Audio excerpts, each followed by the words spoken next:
Staff room में बैठे, कोई जरूरी काम नहीं है, कोई इंपॉर्टेंट काम नहीं है, गपशप भी मान लेते हैं, ये जरूरी भी नहीं है, अर्जेंट भी नहीं है कि करना ही करना है, खाना भी तो बचाना है, लंच, बट नॉट इम्पोर्टेंट। तो प्रिंसिपल सर मान लो बिजी, ही इज बिजी, तो वो क्या कर सकते हैं, he can delegate any teacher, और जो यहाँ पे रिसेप्शनिस्ट बैठे हुए हैं उनको दे सकते हैं, तो इसको हम डेलीगेट में है।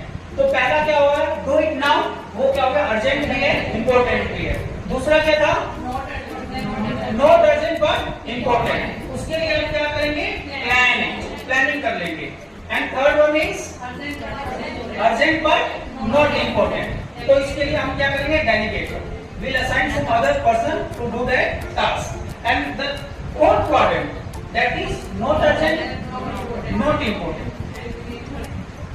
स्टाफ रूम में बैठे, कोई जरूरी काम नहीं है, कोई इंपॉर्टेंट काम नहीं है, गपशप भी मान लेते हैं, ये जरूरी भी नहीं है, अर्जेंट भी नहीं है कि करना ही करना है, खाना भी तो बचाना है, लंच, इंपॉर्टेंट भी नहीं है कि करना ही करना है, बट वी डू इट। तो कोई दिक्कत नहीं है, but we should try to reduce it, इसको कम करें। It should be converted into some productive. जो ये बाकी के 3 क्वाड्रेंट हैं, उस क्वाड्रेंट में शिफ्ट करके, कि जिस क्वेश्चन पेपर को सोच रहे थे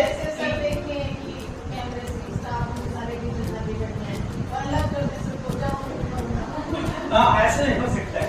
तो कहने का मतलब है, we need to understand time management. तो टाइम मैनेजमेंट का मतलब यही है कि टाइम को मैनेज, हमने लिख लिया कि भाई मुझे पेपर 10 दिन का टाइम है, तो संडे जो आ रहा है उसमें मैं घर पे बैठ कर आराम से पेपर बनाऊंगा, लेकिन उसमें भी हम टाइम को मैनेज नहीं कर रहे हैं।